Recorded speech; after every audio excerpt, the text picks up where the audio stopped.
আসসালামু আলাইকুম রহমতুল্লাহ। সোমবার 11ই মে ফজরের নামাজের পরে আপনাদের সামনে হাজির হয়েছি। আশা করি আপনারা সবাই সহি সালামতে আছেন।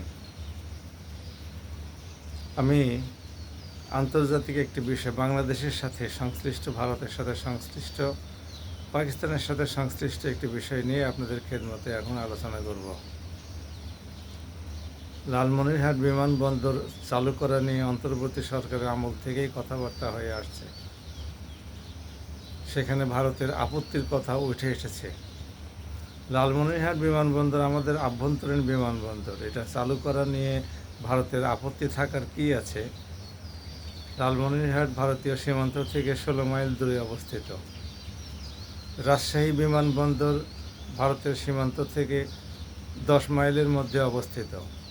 ঈশ্বরদী বিমানবন্দর ভারতীয় সীমান্ত থেকে ওরকম 15-20 কিলোমিটারের মধ্যে অবস্থিত।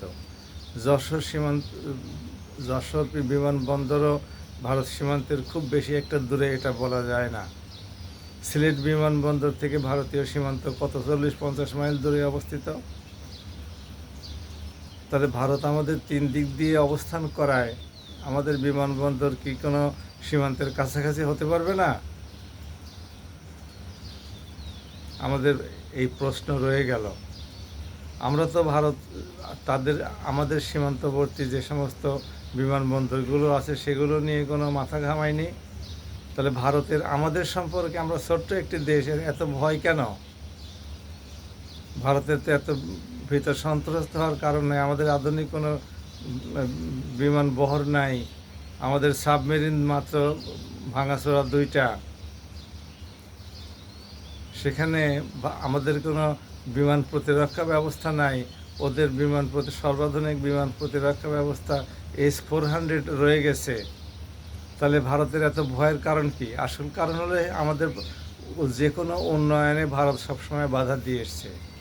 আমাদের নদীর পানি দেয় নাই, আমাদের কোনো ব্রিজ কালভার্ট এগুলো নির্মিত হতে ভারত কোনো সহযোগিতা করে নাই। হ্যাঁ, কন্ট্রাক্টের ভিত্তিতে কাজ করেছে, টাকা নিয়ে কাজ করেছে, কিন্তু নিজস্ব উদ্যোগে একটা ব্রিজ নির্মাণ করতে দেয় নাই। যমুনা ব্রিজ নির্মাণ করেছে ভারতের ট্রেন চলাচলের জন্যে, কিন্তু ভারত সেখানে একটা পয়সা কোনো অনুদান দেয় নাই।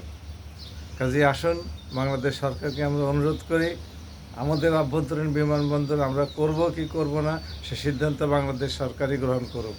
ভারতের কোনো চাপের কাছে বাংলাদেশ সরকার যেন কোনো রকমের নতি স্বীকার না করে, বরং ভারতকে বোঝায় যে আমাদের উন্নয়নের জন্য বিমানবন্দর দরকার, আপনাদের বিমানও সেখানে অবতরণ করবে, আমাদের বিমানবন্দর আপনাদের জন্য হুমকি হতে যাবে কেন?